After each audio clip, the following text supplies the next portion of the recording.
Perkenankanlah saya hari ini saya akan membawakan pengantar agar Bapak Ibu sekalian bisa lebih mudah memahami apa yang akan dipaparkan.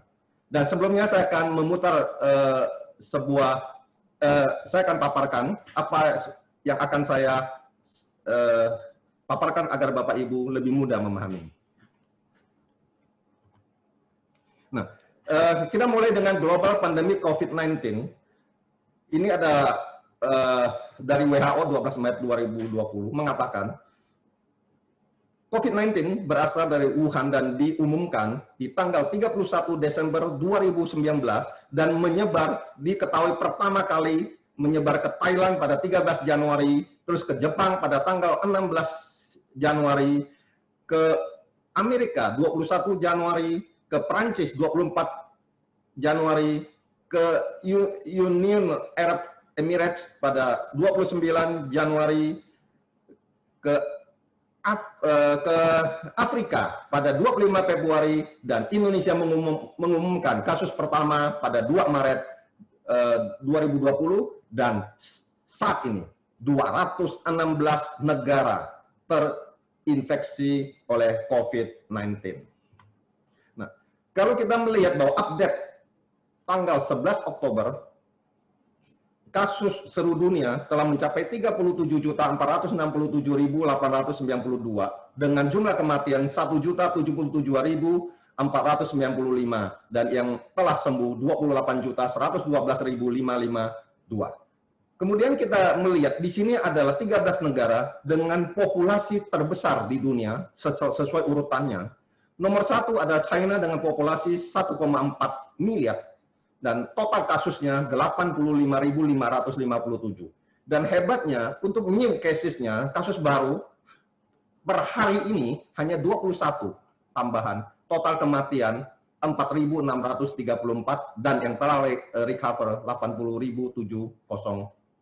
Dan berada di peringkat dunia 49 yang terbanyak untuk kasus ini. Berada di 49. Indonesia saat ini total kasus 328.952 dengan pertambahan kemarin 4.294 kasus baru dan total kematian 11.765 dengan recovery 251.481. Berada di peringkat 21 dunia. Dan kalau kita melihat Filipina sebagai negara tetangga kita, total kasusnya 336.926 dengan jumlah kasus tambahan kemarin 2.249 dan jumlah kematian 6.238. Nah, kalau kita melihat perbandingan ini bahwa China menunjukkan penanganan yang luar biasa. Pertama kali terjadi di sana, mereka memiliki jumlah penduduk terbesar di dunia, ternyata mereka mampu menangani COVID-19 dengan sangat baik, mampu membuat pandemi penanganan dengan new kasus hanya 21 hari kemarin. Dan hari ini kita ingin mendengarkan bagaimana cara China menangani kasus COVID-19 sehingga bisa sukses dan kita ingin belajar dari mereka. Dan timeline pandemi COVID-19 oleh WHO, tanggal 31 Desember, kasus pneumonia terdeteksi di Wuhan dilaporkan ke WHO.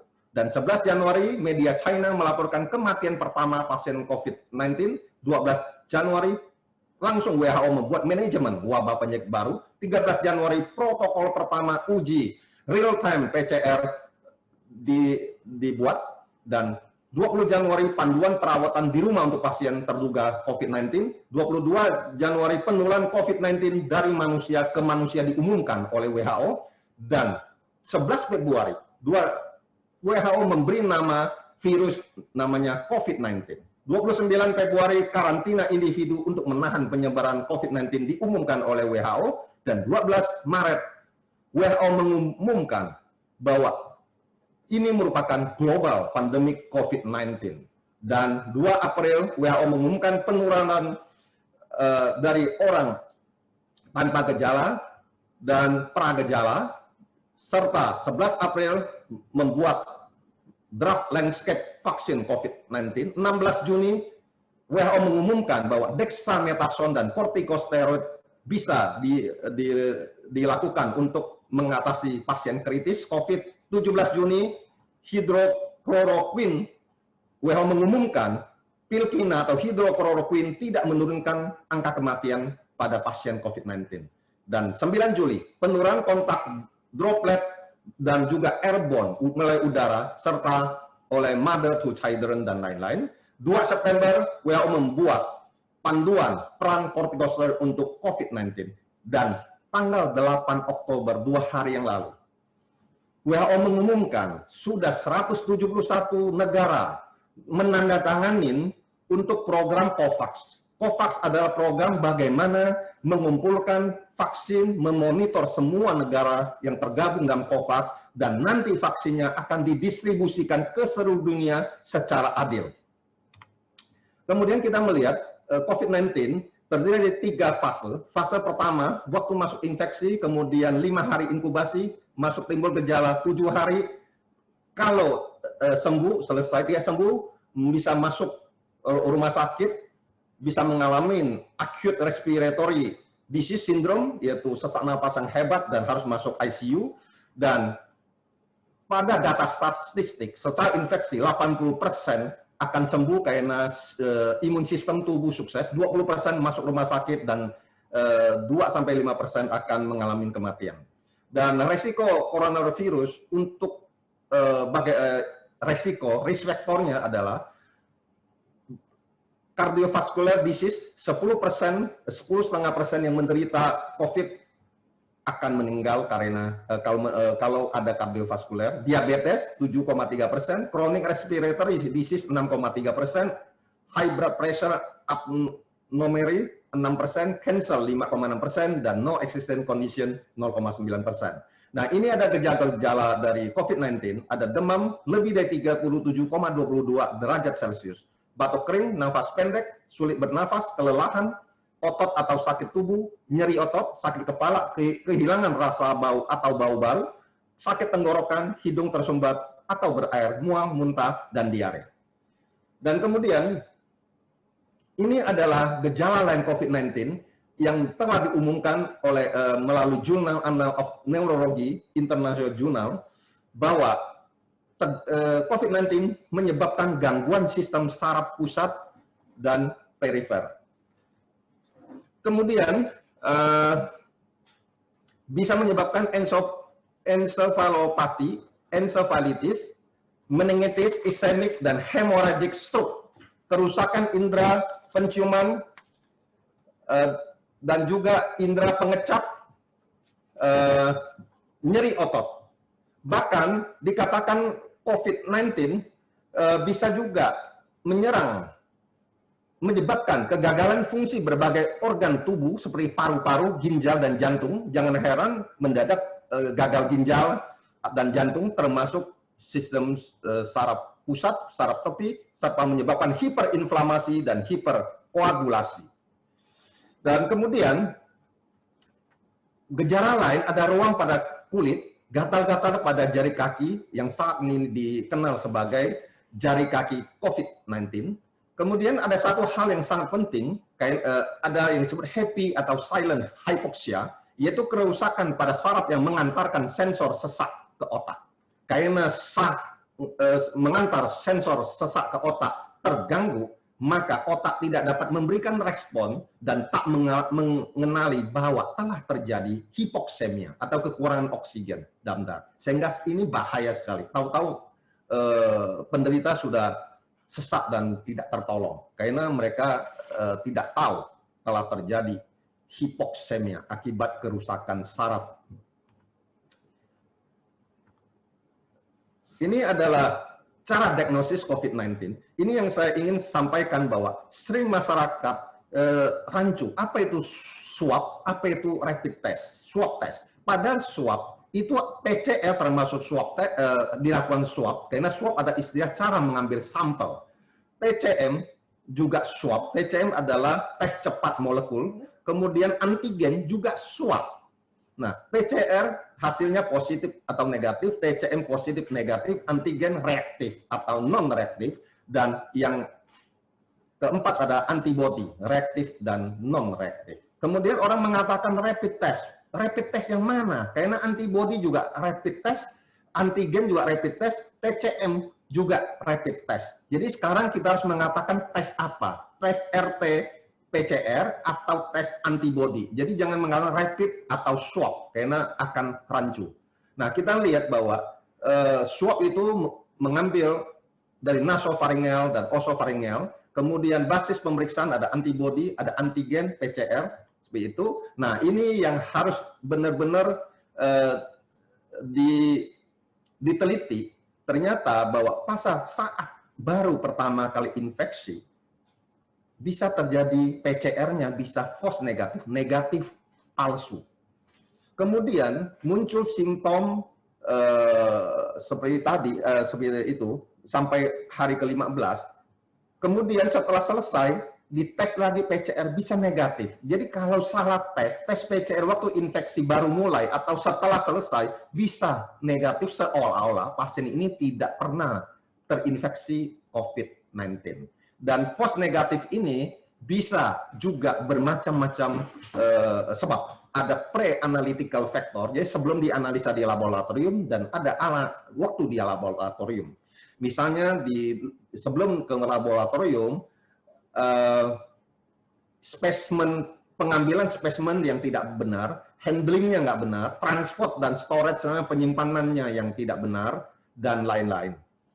Dan juga pada saat pemeriksaan, misalnya memakai validasi yang tidak baik, dan instrumen yang tidak berfungsi baik, dan lain-lain. Nah, kalau kita lihat, ini tes COVID sesuai perjalanan penyakit pasien. Nah, pada waktu hari ke-1 sampai ke-5 inkubasi, virus paling banyak dan antigen banyak, maka PCR atau TCM pasti positif. Antigen reaktif, karena antigen juga dari tubuh virus, tapi antibody non-reaktif. Nah, ini harus hati-hati. Kemudian pada hari ke-8 sampai hari ke-14, PCR bisa positif, bisa negatif kalau pada ujungnya. Antigen non-reaktif. Dan antibody sudah mulai reaktif. Dan ke sebelah kanan, PCR sudah bisa negatif. Tapi bisa juga positif, bisa terjadi reinfeksi, atau ada hal lain, dan antigen non-reaktif, dan antibody reaktif. Jadi kalau Bapak Ibu sekalian, kalau kita melakukan pemeriksaan, wah saya tes rapid test negatif, tahu-tahu saya kena. Nah, ini karena pada saat tesnya tidak sesuai dengan momennya. PCR tes kok negatif, kalau PCR dia baru bisa negatif gitu. Nah, kenapa setelah selesai masih kadang PCR masih positif? Nah, di sini penyelidikan mengatakan bahwa corona bisa ada di tubuh 2 minggu setelah sembuh. Bahkan tes PCR, mereka tidak bisa membedakan mana virus yang masih hidup atau virus mati. Tetapi kalau dibuat ke virus itu di laboratorium, itu tidak terlihat bahwa itu adalah virus mati. Jadi ini sehingga tes itu bisa menjadi false positif juga. Nah, bagaimana penanganannya? Pertama, ini yang terbaik, bahwa virus tidak akan menyerang kita apabila kita jaga jarak, masker, cuci tangan, hindarin sentuh, salaman, dan hindari kerumunan. Itu paling penting. Kalau itu bisa dilakukan dan konsisten, tidak perlu apa-apa lagi, tidak perlu yang lain. Yang kedua, preventif, pola hidup sehat. Yang ketiga, harus vaksin dan terapi. Dan rehabilitasi karena ada gejala sisa akibat COVID-19 karena menyerang saraf. Dan ini adalah vaksin, status vaksin yang Sinopharm dan Carsino Biologics dari China udah kerjasama tanda tangan dengan Indonesia. Dan ini adalah jadwal sebelah kanan vaksin-vaksin yang kata pemerintah akhir tahun ini itu Sinopharm dan awal tahun Sinovac dan yang lain. Rusia mengatakan mereka sudah.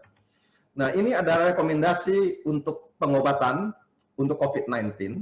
Nah, di sini adalah bagaimana hari 1 sampai hari ke-8 itu memakai antivirus, kemudian selanjutnya bisa memakai convalescent plasma. Convalescent plasma adalah plasma dari orang yang telah sembuh dari COVID, diharapkan plasma itu mengandung antibodi. Kemudian imunomodulator, yaitu substansi yang dapat mempengaruhi sistem imun, dan adjuvant, substansi memperkuat atau memodulasi respon imun terhadap antigen. Ini adalah rekomendasi untuk pengobatan, dan kita kepada TCM, bagaimana TCM herbal terapi mempercepat pemulihan pasien COVID.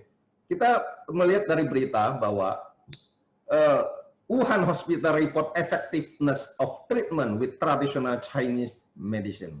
Jadi dari rumah sakit Wuhan sudah mengatakan efektif. Kemudian Beijing approve traditional Chinese medicine for treatment. Kemudian Filipina FDA melakukan green light TCM untuk pengobatan, dan juga telah diikuti oleh Hong Kong, Macau, Brasil, Indonesia, Kanada, dan lain-lain. Kemudian China Daily mengatakan TCM drug approved to treat virus. Chang Boli dari akademisi Chinese Academy mengatakan telah ada 3 obat yang telah di-approve. Kemudian hari ini Xi Jinping mengatakan, mempromosikan bahwa Chinese traditional medicine ke seluruh dunia hari ini, tanggal 11 Oktober, untuk pengobatan COVID-19 nanti. Dan selanjutnya saya akan memutar satu video 2 menit saja, kemudian saya akan serahkan ke moderator.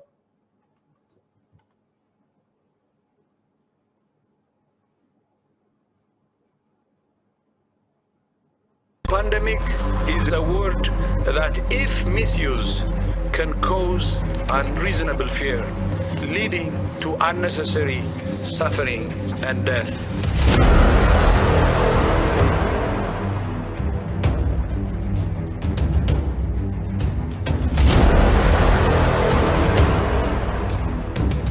Isolation, social distancing, the lockdown.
Ya, terima kasih kepada Bapak Ibu sekalian, dan saya hanya ingin menghimbau bahwa lebih baik kita mengikuti protokol kesehatan, karena dengan itu kita bisa menjaga diri kita, menjaga keluarga kita, menjaga lingkungan, dan membantu pemerintah dalam mengatasi pandemi COVID.